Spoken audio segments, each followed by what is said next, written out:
ఈరోజు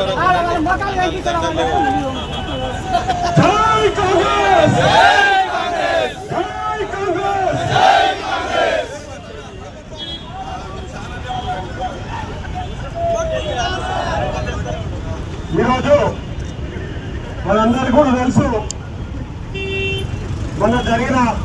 సంఘటన పార్లమెంటు సాక్షిగా ఒక బాధ్యత గల పదవిలో ఉన్న గత 10 సంవత్సరాలుగా భారతదేశానికి హోమ్ మినిస్టర్గా పనిచేస్తా ఉన్న అమిత్ షా లాంటి వ్యక్తి ఈరోజు భారతదేశంలో కాదు యావత్ ప్రపంచం కూడా గర్వించదగ్గ ఒక గొప్ప నాయకుడు, ఒక గొప్ప రాజనీతిజ్ఞుడు, రాజ్యాంగ నిర్మాత డాక్టర్ బాబాసాహెబ్ అంబేద్కర్ ను గురించి చేసిన అనుచిత వ్యాఖ్యల గురించి ఈరోజు మనం దేశవ్యాప్తంగా మన ఏఐసిసి అధ్యక్షులు శ్రీ మల్లికార్జున ఖార్గే గారు ఇచ్చిన పిలుపు మేరకు ఈరోజు నిరసన కార్యక్రమాన్ని చేపట్టడం జరిగింది. ముఖ్యంగా ఈ నిరసన కార్యక్రమం ద్వారా మేము ఈరోజు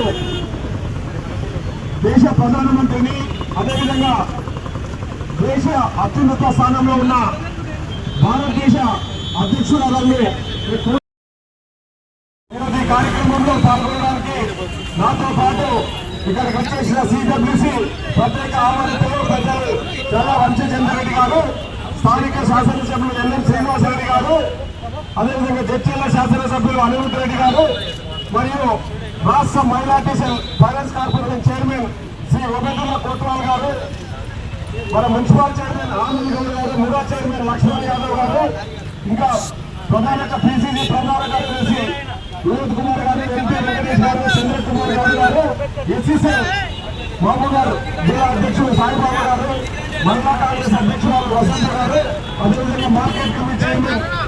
అనిత గారు మరియు తదితర పెద్దలు చాలా మంది కూడా ఈ కార్యక్రమంలో పాల్గొన్నారు. మేమందరం కూడా ఈరోజు ఒకటే డిమాండ్ చేస్తాం.